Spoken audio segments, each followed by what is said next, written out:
আধ্যাত্মিক আলো চ্যানেলে আপনাদের সকলকে জানাই সুস্বাগতম। আজকে আমরা শুনব ঠাকুর রামকৃষ্ণ পরমহংসদেব ও কাঞ্চনের ইতিহাস। কাম কাঞ্চন ত্যাগ না করলে ঈশ্বর লাভ হবে না, এটাই রামকৃষ্ণদেবের প্রধান উপদেশ। ঠাকুর জীবের হৃদয়ে এই ভাবটি দৃঢ়ভাবে অঙ্কিত করবার জন্য নিজে এক হাতে টাকা আর এক হাতে মাটি নিয়ে টাকা মাটি মাটি টাকা করে সাধনা করেছিলেন।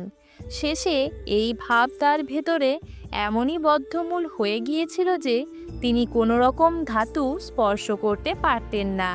স্পর্শ করতে গেলে তার হাত বেঁকে যেত।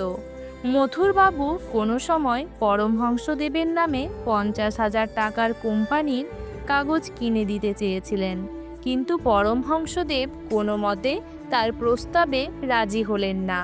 মথুরবাবু অনেক করে বুঝিয়ে বললেন যে তাতে দোষ কি, আপনাকে কিছুই করতে হবে না, কেবল আপনার নামে কাগজগুলো থাকবে মাত্র। আমরা তার সুদ আনব এবং সেজন্য আপনাকে কিছুই করতে হবে না।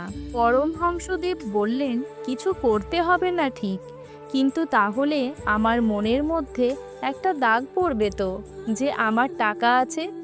ভিডিওটি যদি আপনাদের ভালো লেগে থাকে তাহলে লাইক কমেন্ট করে অবশ্যই জানাবেন, আর আপনার প্রিয়জনদের সাথে শেয়ার করে সাবস্ক্রাইব করতে ভুলবেন না। নমস্কার।